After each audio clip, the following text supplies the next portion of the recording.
Hello again, everybody. PT back at you. It's been a busy several weeks for me. Going to be a grandfather, so got a lot of things going on. And up in South Carolina now, up on the farm, and decided I would go for a walk with the dogs and do a little video.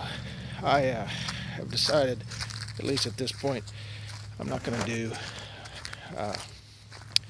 post gear videos. Kind of like I said before, all of the gear that I carried I pretty much finished with.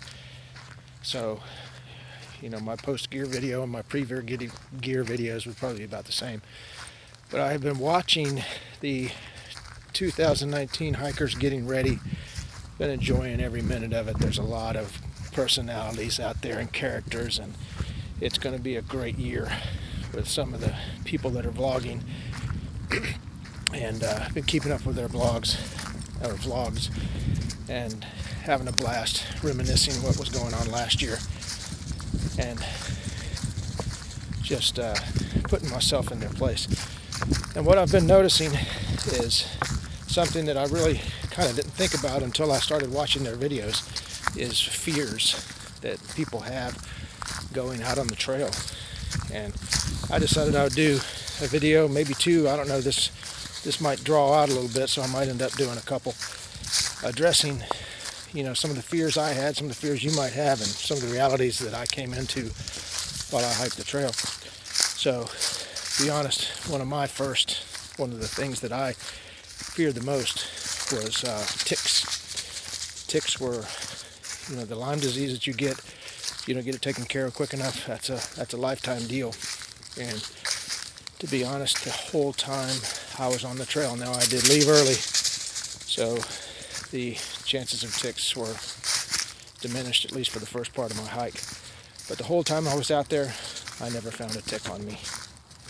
Probably lucky, but I did treat my clothes with permethrin, and it worked out for me.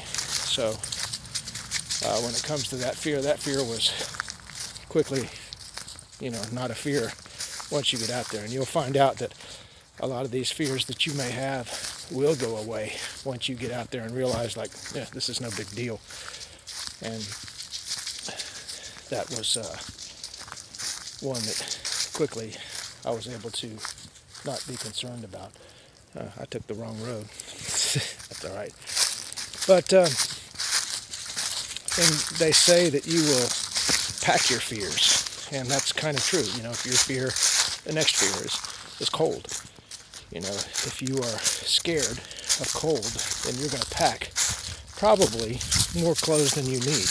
But that's really a smart thing to do, at least at the beginning of your hike, because then it's always better to have it with you if you need it, rather than be out and need it and not have it. So I end up sending a long sleeve merino wool shirt home that I had thought I might need, but I didn't. And that's really, clothing wise, about all I sent home. I actually did add the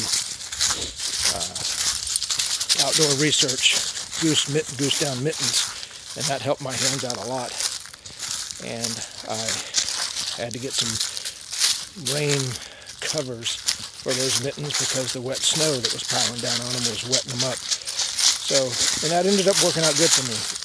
So, I actually sent one thing home, added another thing. Another thing that really helped me, I was one of those ones with cold feet at night. My feet couldn't get warm. And I bought me a pair of the goose down booties. Actually, I brought them with me because we had done some shakedown hikes and figured that out. I'm walking through a bunch of leaves, so that's why it's probably loud. But, and the dogs are too. But the goose down booties worked tremendously. So that worked for me when it came to being cold. And the other part about being cold is while you're hiking, you really learn how to dial your body temperature to the point where you're warm, but you're not cold. And if you get too warm, then you actually start sweating, and that's not something that you want to do, because once your clothes get wet, then you slow down, then now you're wet and cold. So that's not a good thing. So what you have to do is, as you're going up a hill and you start to feel that sweat coming on, you got one or two things you can do. You can either stop and peel some clothes off, or just slow down. You know, maybe take a break or slow down your pace, get your heart rate back down, and that keeps you from sweating up your clothes, getting them wet, so you be paying the price a little bit later. So that's and cold when it comes to snow and wet feet and all of those things. Well, if you're moving, then you can move, and you're cold and you're still moving. Either add clothes, increase your pace, or pull over, pitch your tent, and toss your sleeping bag out and get in it. I mean, there was one point where I was at a shelter eating lunch, and I realized that I was cold and I had to do something. So what I did was, you know, like I said, I either got to start pitching my tent and getting in my sleeping bag, or I've got to get moving. And I got moving, and I threw my pack on, and I actually jogged for about quarter mile uphill to get my heart rate back up. And you know what, that works. I've done push-ups, you know, sit down and do push-ups or jumping jacks to get your blood flowing again, so you don't get cold.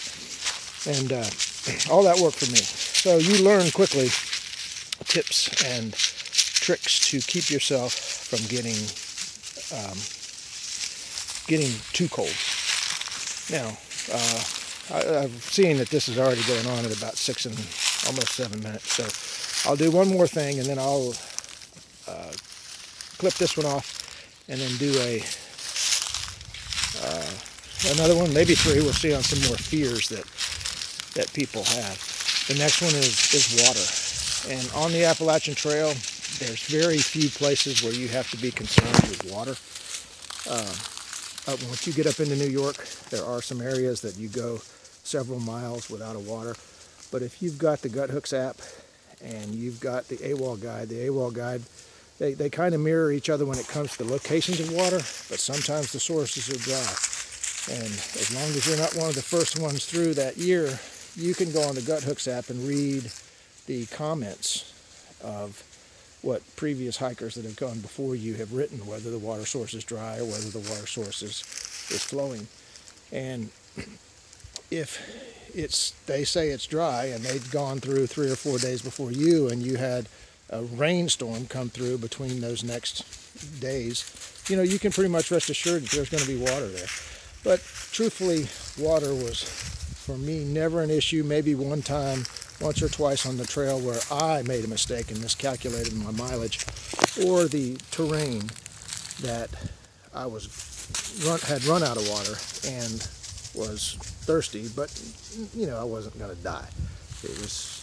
I was going to be pretty soon to where I got to a water source. So that was never really such a bad issue.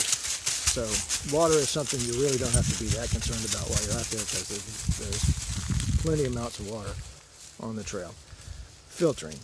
I filtered every drop of water I drank. Some people have different ways of filtering. I use the Sawyer squeeze. Some people use other types of squeeze type filters. Some people use the Aquamira drops. Whatever works for you. I would not suggest drinking water that's not filtered, but I know of several hikers that did, and you know, they were fine.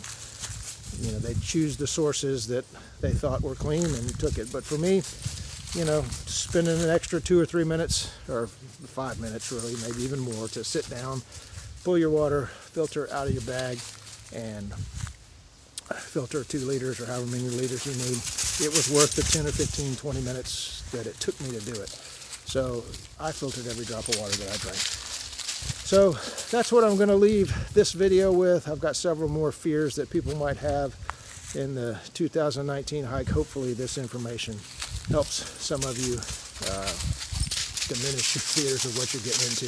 But the bottom line is you're getting into the trip of your lifetime, and you're going to enjoy every minute of it. And I hope that this helps. All right, PT out.